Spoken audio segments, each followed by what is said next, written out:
You'll never figure out what I've done.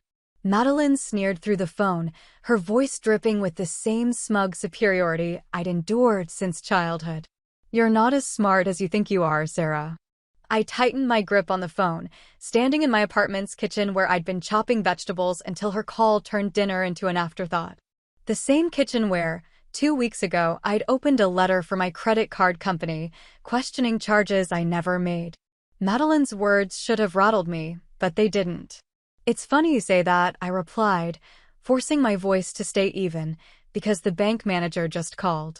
They've traced every transaction, every withdrawal, every single one. Silence. Then a sharp inhale.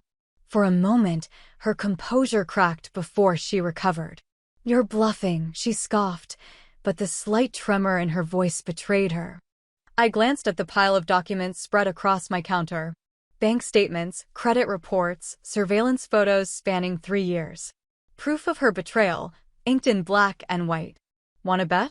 I asked softly. The story of how we got here is complicated, as most family stories are. Madeline and I were born 4 years apart, but the distance between us had always felt greater. I worked my way through college, balancing part-time jobs and scholarships. She dropped out after 1 semester, convinced the system was rigged. While I built a stable career as a financial analyst, Madeline bounced between get-rich-quick schemes, always looking for the next easy score. Our parents tried to support us both equally, but Madeline always needed more. More attention, more money, more second chances. And they always gave in. The first red flag appeared 6 months ago, when my credit card application was denied for debts I didn't recognize. At first, I assumed it was a mistake. Identity theft happens, right? But as I dug deeper, a pattern emerged. Small charges spread across different cards. Then bigger ones. Loans taken out in my name. An attempt to refinance my house. I hired a private investigator, expecting to uncover some faceless scammer.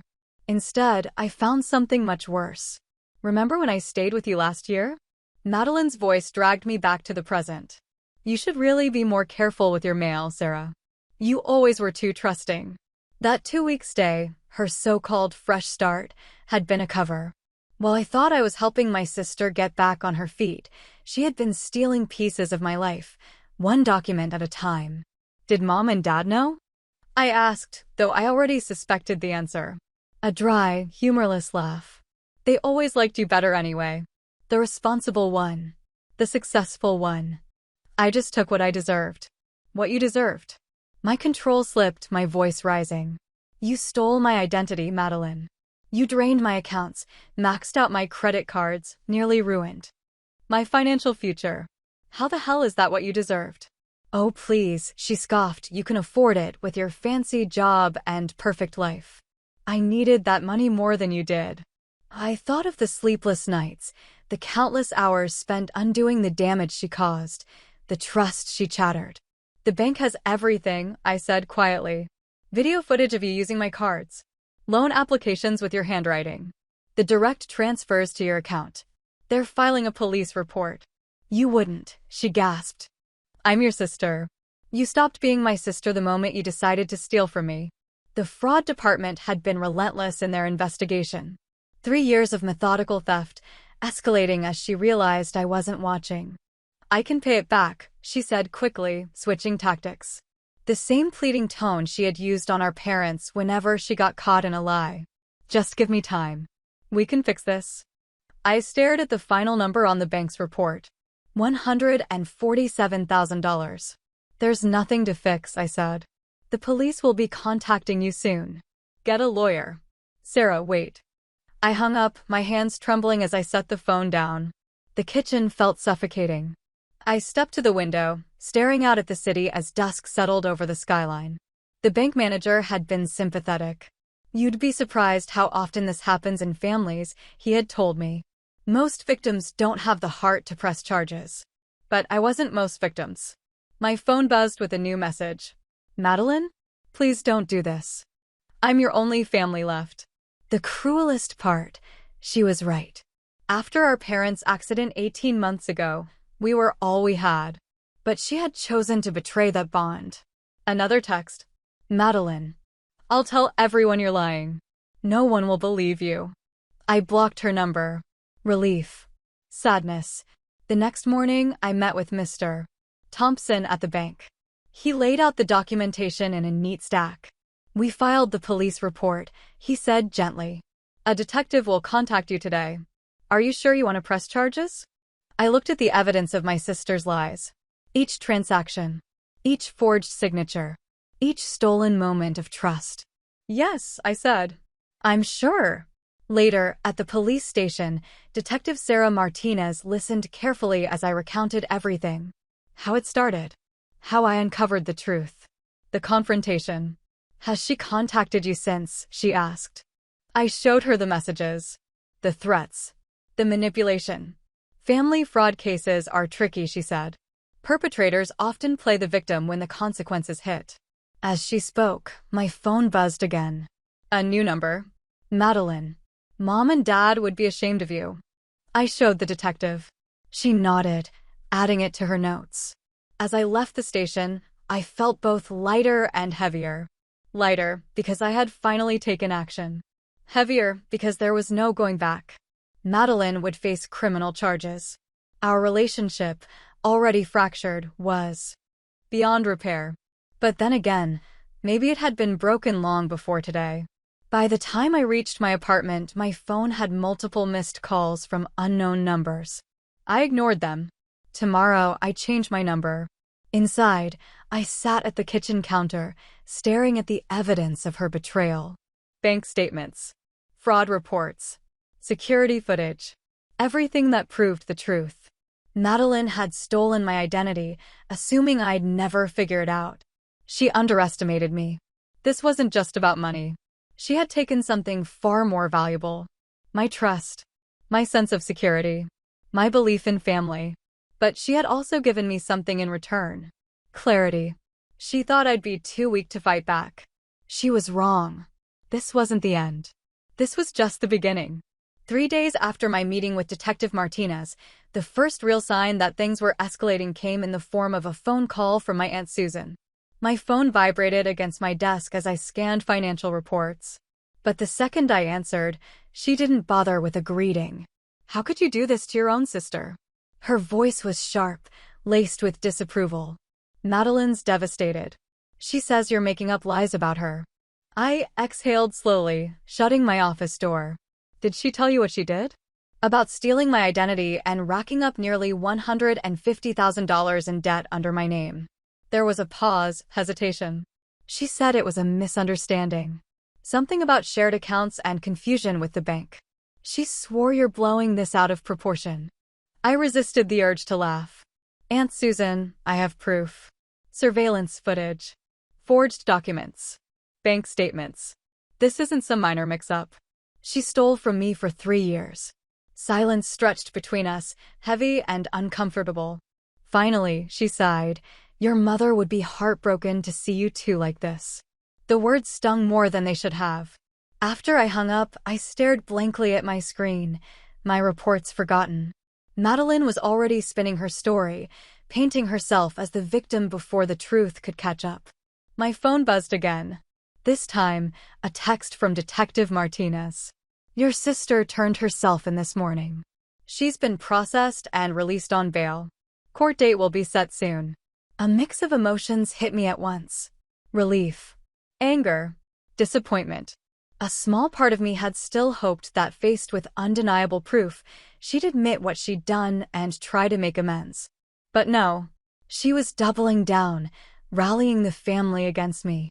That evening, as I stepped into the office elevator, my colleague Mark joined me. Tough day, he asked, noticing the tension in my shoulders. Family stuff, I muttered. My sister was arrested. His eyebrows shot up. Arrested? For what? For a second, I hesitated. Identity theft wasn't exactly a conversation starter. But staying silent had only ever protected Madeline. She stole my identity. I said simply. Loans. Credit cards, even tried to refinance my house. Mark let out a low whistle. Damn, family's supposed to have your back, not stab you in it. Yeah, I murmured, thinking back to all the times I had defended Madeline, covered for her mistakes, given her another chance. They're supposed to. When I got home, a formal letter from the court was waiting for me. I skimmed through the legal jargon. My phone rang again. This time, Jessica, Madeline's best friend. She's a mess, Sarah, Jessica said, skipping any pretense of small talk. She's staying with me because she can't afford her apartment anymore. The police took her phone and laptop. They're treating her like a criminal. I closed my eyes, exhaustion settling deep in my bones. She is a criminal, Jessica. She committed fraud. She stole from me. Those were her choices. But she's your sister. Can't you just drop the charges? She made a mistake. A mistake. That word, so casually thrown out, ignited something sharp inside me. A mistake was forgetting to pay a bill. A mistake was an impulsive purchase. What Madeline had done was deliberate, calculated. I won't, I said firmly. The next morning, I met with my lawyer, Patricia Chin, to prepare for the upcoming court proceedings. Her office overlooked the city, the view making everything below feel distant and manageable. The prosecution has a strong case, Patricia said, flipping through files. Multiple counts of fraud, clear intent, financial damages. They're offering a plea deal. I leaned forward. What kind of deal? Restitution of the full amount, plus 5 years of probation. No jail time as she completes financial counseling and community service. I considered it. The idea of Madeline in jail made me uneasy. But the thought of her walking away without consequences was worse. And if she refuses? Patricia's expression darkened slightly. Then we go to trial. If convicted, she's looking at 2 to 5 years in prison. My phone buzzed. Another relative, no doubt, trying to guilt me. I ignored it. She needs to understand that actions have consequences, I said finally. If she takes the deal, fine. But I'm not dropping the charges. Later that afternoon, an email arrived from Madeline herself. Her first direct contact since our confrontation. Asterisk, Sarah. I know you think I'm the bad guy here, but you've always had everything handed to you.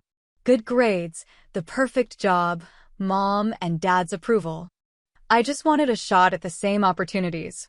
The money was just sitting there in your accounts. And you didn't even notice it was gone. What does that tell you about how much you really needed it? I'm staying with Jessica now because I have nowhere else to go. Are you happy?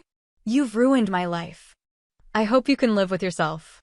Madeline, asterisk. I stared at the screen, her words like venom. Even now, she was justifying it, acting like she was. Entitled to what she took from me, like I was the villain for standing up for myself. I forwarded the email to Detective Martinez and Patricia without replying. The preliminary hearing arrived faster than expected. I sat in a courtroom, my hands clenched in my lap as Madeline was let in. She looked smaller, her usual designer wardrobe replaced by a plain, modest suit. She wouldn't even look at me. The prosecutor laid out the case, bank records, surveillance footage, forged documents. A timeline of betrayals spelled out in black and white. During a break, I stepped into the hallway for air. Jessica was waiting there. She's taking the deal, she said, not quite meeting my eyes. She wanted me to ask if you'd consider writing a letter to the judge about her character. I almost laughed. Her character? You mean how she stole from me for years and then played the victim? Jessica flinched. She's still your sister. No, I said quietly. She stopped being my sister the moment she decided my financial security was less important than her wants. The rest of the hearing passed in a blur. Madeline formally accepted the plea deal, restitution, probation, financial counseling. She read a short statement, apologizing for her mistakes, but still weaving in excuses about our privileged upbringing. As I walked out of the courthouse, Aunt Susan caught up to me. She took the deal, she said, as if I hadn't been there. Are you satisfied now? I met her gaze, tired of the guilt trips. This isn't about satisfaction. It's about accountability. Madeline stole from me. She committed a crime. This was her choice. But she's family. I exhaled. Family doesn't steal from family. At home, I pinned the court letter next to the bank statement that had first ticked me off. Together, They told a story, not just of betrayal, but of standing my ground. My phone buzzed again. Another unknown number. Probably another plea for forgiveness. I deleted it without reading. Some messages didn't deserve a response. The first restitution payment arrived exactly 3 months after the court hearing. $857.42. Not even 1% of what Madeline had stolen. I held the check in my hands, the weight of it heavier than the amount itself. Proof of her betrayal, reduced to a transaction. At the bank, Mr. Thompson greeted me with a sympathetic nod as he processed the deposit. First payment's always the hardest, he said quietly. Both to make and to receive. I nodded, words failing me. The amount felt both laughably small and impossibly large. Small compared to the damage he had done. Large in the sense that Madeline would be making these payments for years. A reminder, month after month, of what she had taken. That evening my doorbell rang. I wasn't expecting anyone. Peering through the peephole, I saw Jessica, shifting uneasily from foot to foot. I considered ignoring her, but something in her posture gave me pause. I opened the door but didn't step aside. What do you want? She hesitated before holding up her phone. I need to show you something. Skepticism prickled at my skin, but I took the phone. My stomach twisted as I scrolled through the texts. Messages stretching back 3 years. Madeline writing about forging my signature. Laughing about how easy it was to use my identity. Strategizing how to keep the fraud unnoticed. My voice was tight when I asked, why now? Jessica swallowed hard. She's been staying with me since the hearing. Last night, I overheard her on the phone. She's planning to contest the restitution. Finding loopholes to avoid paying you back. She was laughing about it. She finally met my eyes. I realized I've been enabling her too. The weight of her words settled between us. I took pictures of the messages with my own phone and handed hers back. Does she know you're here? No, and she can't? A pause. But you deserve to know the truth. She's not sorry, Sarah. She's just sorry she got caught. After Jessica left, I forwarded the messages to Detective Martinez and Patricia. Their replies came swiftly. Detective Martinez, this shows clear premeditation. Keep documenting everything. Patricia, this could impact her probation terms. We'll file a motion in the morning. I reread the texts, bile rising in my throat. One in particular stood out. Sarah's so stupid. She trusts me to houses it and doesn't even check her mail for weeks after. It's like she's begging to be robbed. My phone buzzed again. Aunt Susan. I debated ignoring it but answered instead. Jessica showed me the messages. She said, her voice raw. I had no idea. A shaky breath. I owe you an apology. I should have listened instead of believing Madeline's version. Yes, I said simply. You should have. Your mother? She hesitated. She always said Madeline had a gift for telling stories. I guess we never realized how many of them were lies. The next morning, I met with Patricia. Her office, once an intimidating place, now felt like solid ground in the chaos. These messages could be considered a probation violation, she said. If the judge agrees, she could face stricter monitoring or jail time. I exhaled slowly. File the motion. The hearing came faster than I expected. This time, Madeline didn't look small or remorseful. She sat stiffly beside her lawyer, her glares cutting across the courtroom. Her attorney argued that the messages were old, that they didn't reflect her current mindset. The prosecutor countered with Jessica's testimony and recent evidence of Madeline actively plotting to avoid restitution. When the judge invited me to speak, I stood without hesitation. I agreed to the plea deal because I hoped my sister would take responsibility and learn from this. But I see now that was naive. She hasn't learned anything. The only thing she regrets is being caught. The judge turned to Madeline. Would you like to respond to your sister's statement? She stood, her face twisted with resentment. She's always been the perfect one, she's fat. The responsible one. She doesn't know what it's like to struggle, to watch your sister succeed at everything while you can barely stay afloat. Yes, I took her money, but she had plenty. She didn't even notice it was gone until the banks told her. The judge's expression hardened. A mess. Mitchell, your statement suggests a troubling lack of remorse. Your sister's financial stability does not make your actions any less criminal. In the end, Madeline's probation terms were tightened. Mandatory financial counseling, monthly check-ins instead of quarterly, and a clear warning any mispayment or further attempts to evade restitution would land her in jail.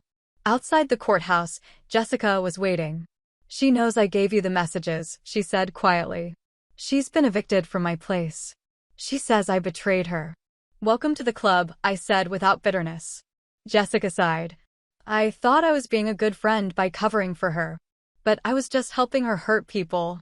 That evening, I received an email from Madeline. Subject: "Hope you're happy. You've taken everything from me, my freedom, my home, my best friend. You probably think you're teaching me a lesson, but all you're teaching me is that I was right about you all along. You care more about money than family. I have to live with what I did, but you have to live with what you did too. Remember that." I forwarded it to Detective Martinez without responding. Later that night, I sent it through old family photos. Madeline and me laughing on the beach. Having at my college graduation. Christmas morning, matching pajamas. When had it changed? Or had it always been this way and I had just refused to see it? My phone buzzed. "Aunt Susan. Found these while cleaning out the attic. Thought you might want them." Attached were photos of Mom's old journals. Entries about her worries for Madeline. Hopes that she'd find her way. Fears that enabling her wasn't helping. She struggled with this too. Aunt Susan wrote, "Wanting to help, but knowing sometimes help means saying no." I sat with that for a long time. Outside, the city lights flickered.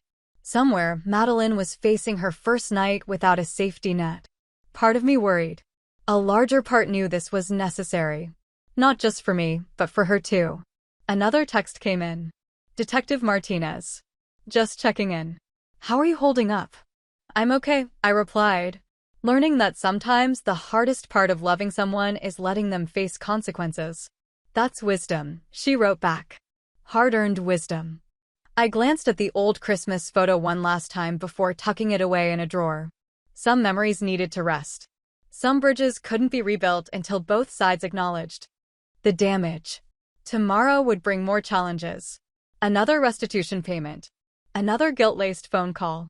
Another attempt by Madeline to escape accountability. But tonight, in my quiet apartment, I was at peace. She had stolen my identity, but she hadn't taken my strength. And that she could never touch. 5 years after Madeline's betrayal unraveled my life, I sat at my desk, staring at a familiar envelope.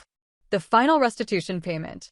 Inside was a check for $857.42, the same amount as always. But this one felt different. It wasn't just money. It was an ending. A closing chapter to a story I never wanted to be part of, yet one that had reshaped my understanding of family, trust, and forgiveness. For years, these payments had arrived with varying degrees of drama. Angry notes. Desperate pleas. Or sometimes just silence. Like this one. A check in an envelope. Nothing more. I picked up my phone and dialed Mr. Thompson. He answered on the second ring. "The last one?" he asked. His voice knowing. "Yeah," I said, steady but unsure how to feel. "It's over. Would you like me to handle it, or are you coming in?" I thought about the first time I'd walked into that bank, blindsided by what Madeline had done. I was different now, stronger, wiser. "I'll come in," I said. Feels right to close this in person. Walking through the bank doors, I felt the weight of 5 years pressing against me. Mr. Thompson processed the deposit, then hesitated. "Your sister called yesterday," he said carefully. "She asked if I could pass along the message." I exhaled, unsurprised. Madeline had been reaching out for months, ever since she completed probation. Each time, I had ignored her. What did she say? "She wants to meet. She says she's changed." I let the words settle. According to Aunt Susan, Madeline had been in therapy, held steady employment, and had finally started taking responsibility for her actions. Jessica, too, had mentioned how different she seemed. But did that matter? That night, as I reviewed my final bank statement, restitution paid in full. My phone buzzed. A text from Jessica. Her today was the last payment. How do you feel? I stared at the words, unsure how to answer. Relieved, sad, free, uncertain, all at once. I typed back, lighter, I think, but also, not sure what comes next. Her reply was immediate. Madeline asked me to tell you she's changed. She understands if you never want to see her again. But she'd like a chance to apologize. A real apology this time. I set the phone down, walked to the window. The same city lights that had been my silent witnesses through years of anger and healing now flickered with an unfamiliar question. Did I want to hear her out? The next morning, an email from Madeline awaited me. Subject, I understand if you say no.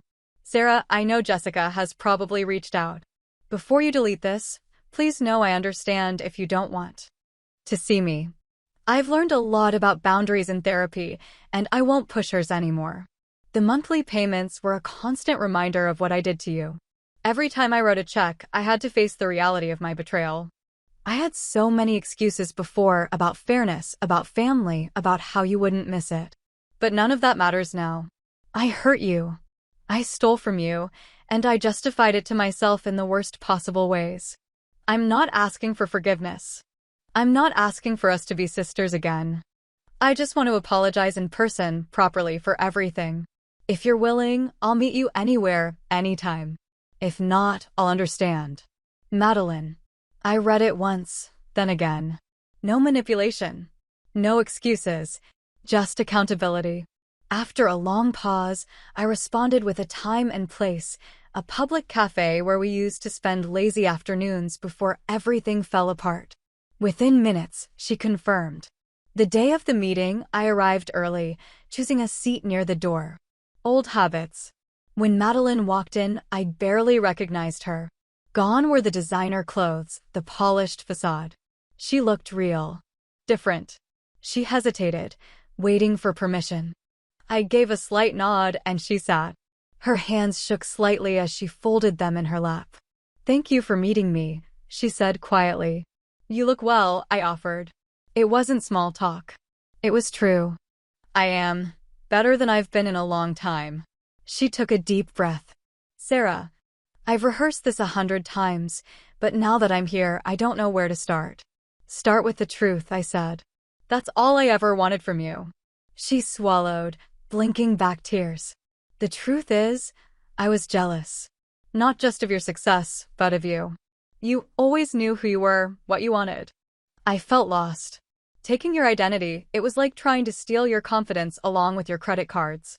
It was wrong. And I'm so sorry. For the first time in years, I saw her clearly. Not the version I wanted her to be, not the version I hated, but the complicated, broken, human version. We talked for hours. About therapy. About choices. About the long road she had to walk and the one I had walked alone. As the cafe began closing, she stood. Thank you for listening, she said. I know this doesn't fix everything. No, I agreed. But it's a start. That night, I sat by my window one last time, watching the city lights flicker. 5 years ago, Madeline stole my identity, thinking she could erase her own failures by taking something that wasn't hers. But in fighting to reclaim what she took, I had found something greater, an identity that wasn't just about money or family, but about strength, truth, and self-worth. This final payment had closed one chapter, but another was beginning. One built not on obligation, but on choice. Some wounds never fully heal. But sometimes, healing isn't about erasing the past. It's about learning to carry it differently. I was ready for whatever came next. Whole. Strong. Free.